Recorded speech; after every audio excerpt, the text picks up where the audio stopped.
Le projet d'interconnexion de l'organisation de la mise en valeur du fleuve Gambie s'inscrit dans les objectifs de l'OA afin de permettre d'établir un marché électrique entre la Gambie, Guinée-Conakry, Guinée-Bissau et Sénégal. S'étirant sur 1677 km entre les États suscités, ce dit projet dispose de 15 postes de transformation et 200 de dispatching.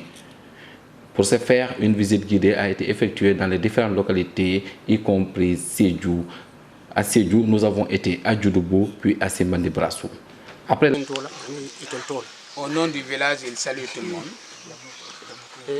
Il a photo à un content.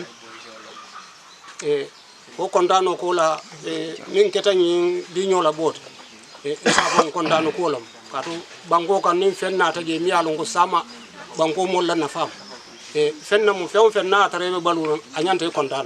Voilà, ils sont satisfaits vraiment des travaux d'extension de l'ONVG.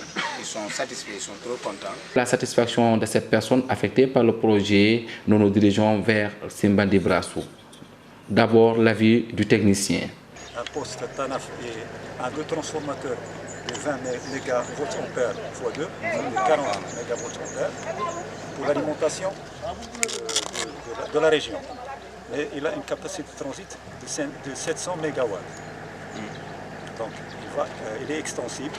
Donc, actuellement on a un jeu de bois, mais après on va faire l'extension de notre jeu de bois. Ensuite, l'impact du projet dans la vie des riverains.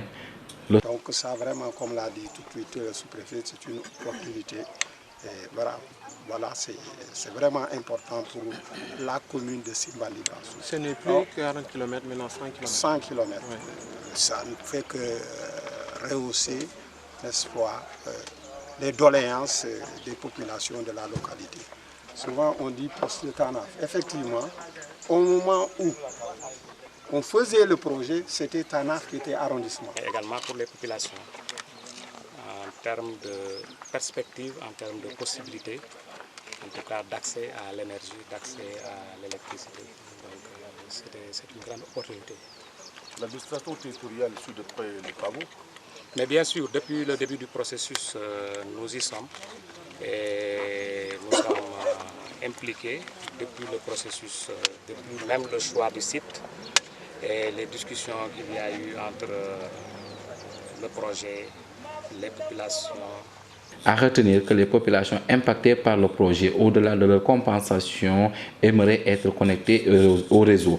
Une doléance prise en compte à en croire aux responsables du dit programme que dans un rayon de 5 km où les pylônes sont passés, ces villages seront électrifiés, ce qui sera un ouf de soulagement pour ces dites populations. Sédhiou, Walfadjri Radio TV, Lamine Bayo.